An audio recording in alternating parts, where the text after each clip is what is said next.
মশলা এখন শোনা শুরু হয়ে গেছে গোনা। দেখো একটু সে মশলাটা একটু ভাজা হোক, ততকে মশলাগুলো দিয়ে দিই। কিছু যে গুঁড়ো মশলাগুলো আছে, যেমন হলুদ গুঁড়া, লঙ্কা গুঁড়া, ধনে গুঁড়ো, জিরা গুঁড়ো, একটু শুকনো লঙ্কা গুঁড়ো, অল্প একটু নুন, বাস দিয়ে দেখাচ্ছি। আবার হলুদ গুঁড়া দিয়েছি, এখন একটু দেব জিরা গুঁড়া, দেব একটু স্বাদ মতন নুন। নুন তো ম্যারিনেটে বেশি দেওয়া আছে, এই জন্য নুনটা অল্প একটু দিলাম। আর একটু দেবো এখানে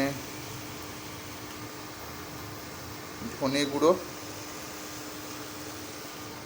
একটু দেবো গুঁড়ো লঙ্কা পেস্ট,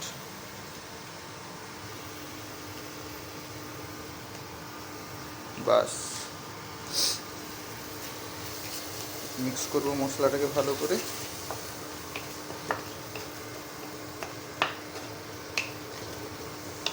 এই স্টাইলে রান্না করে দেখো, সত্যি বলছি সেরা খেতে লাগবে।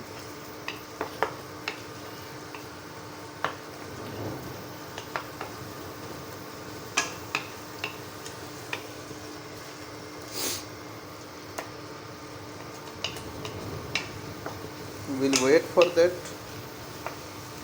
until we can feel like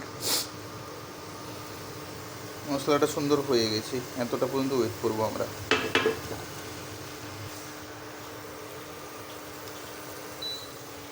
মাংসটা এখানে মশলাটা ভাজা হোক। দেখো একটু একটু করে তেল ছাড়ছে, দেখো মশলা থেকে। একটু পেস্ট করে রান্না করলে না, মানে গ্রেভিটা একটু ভালো হয়।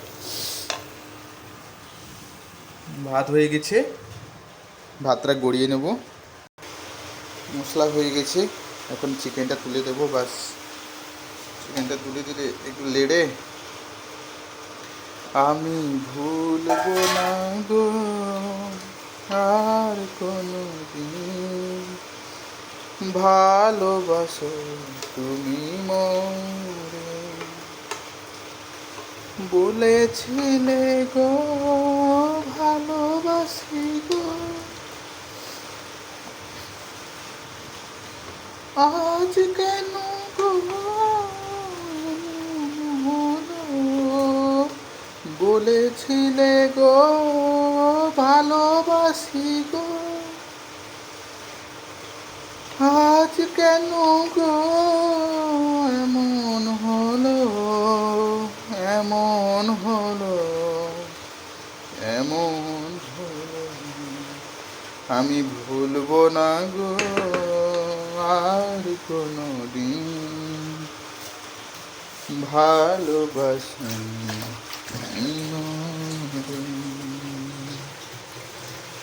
ভুলবো না গো আর কোনো দিন, ভালোবাসি তুমি মরে। এখন একটু থাকুক, ঢাকা দিয়ে দিই। স্লো স্টিমে দিয়ে দিয়েছি, 400-তে রয়েছে ইন্ডাকশানে, ওটা দিয়ে দিলাম। একটুক্ষণ থাকুক এইভাবে। বাইরে বৃষ্টির ওয়েদার, দেখাতে পাচ্ছি না, বৃষ্টি পড়ছে। চিকেনটাও ঠিক দিনে করা হয়েছে, একটু ভালো জমিয়ে খাওয়া হবে।